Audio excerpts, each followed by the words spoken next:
அடுத்து பார்த்தீங்கன்னா final question பார்ப்போம். ஸோ இப்போ இங்கே வந்து என்ன சொல்கிறாங்கன்னா, இதில் வந்து ஒரே ஒரு சென்டென்ஸை வந்து விட்டுட்டாங்க. அதாவது இங்கே என்னென்னா, S is not the second last.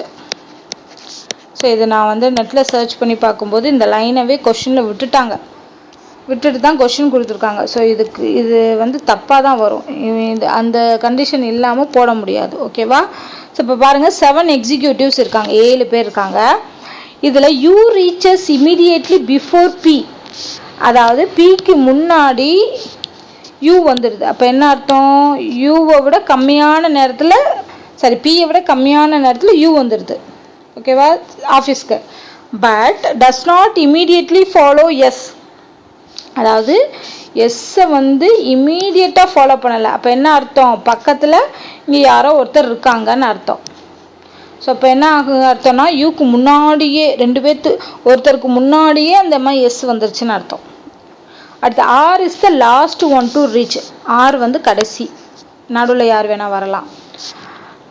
D follows immediately after P. So immediately after பின்னா என்ன அர்த்தம்? இப்படி வரும், பிக்கு அப்புறம் டி வருது. Is subsequently followed by W. அப்போ டீக்கு அடுத்து யார் வர்றா? டபிள்யூ வர்றா. ஓகேவா? ஸோ அப்போ கடைசியில் யார் வந்திருக்கா? ஆர் வந்திருக்கா. இன்னும் எத்தனை பேர் இருக்காங்க? 2, 4, 6 பேர் போட்டிருக்கோம். மிச்சம் ஒரே ஒரு ஆள் யார்? கியூ. அந்த கியூவை தூக்கி நடுவில் போட்டுரு, ஏன்னா அங்கே ஒரு ஸ்பேஸ் இருக்குது. ஸோ அப்போ இதுதான் அந்த ஆர்டர். எஸ் முன்னாடி வந்திருப்பாரு, அதுக்கப்புறம் கியூ, அதுக்கப்புறம் யூ வந்திருப்பாரு, அதுக்கப்புறம் பி, அதுக்கப்புறம் டி, அதுக்கப்புறம் டபிள்யூ, அதுக்கப்புறம் தான் ஆர். ஸோ இந்த ஆர்டரில் தான் அவங்க ஆஃபீஸ்க்கு வந்திருப்பாங்க. And S is not second last, அதனால தான் நான் என்ன பண்ணுறேன்? Second last. ஸோ இந்த பிளேஸில் வந்து எஸ் வராதுங்கிறதுக்கு இந்த கண்டிஷன் வந்து கண்டிப்பாக தேவை. S is not the second லாஸ்ட்னா என்ன அர்த்தம்?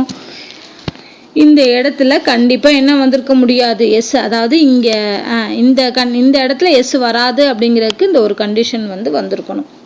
அடுத்து who's rank 4th in the sequence of reaching office. Rank 4th யார் இருக்கா? பி. 1, 2, 3, 4.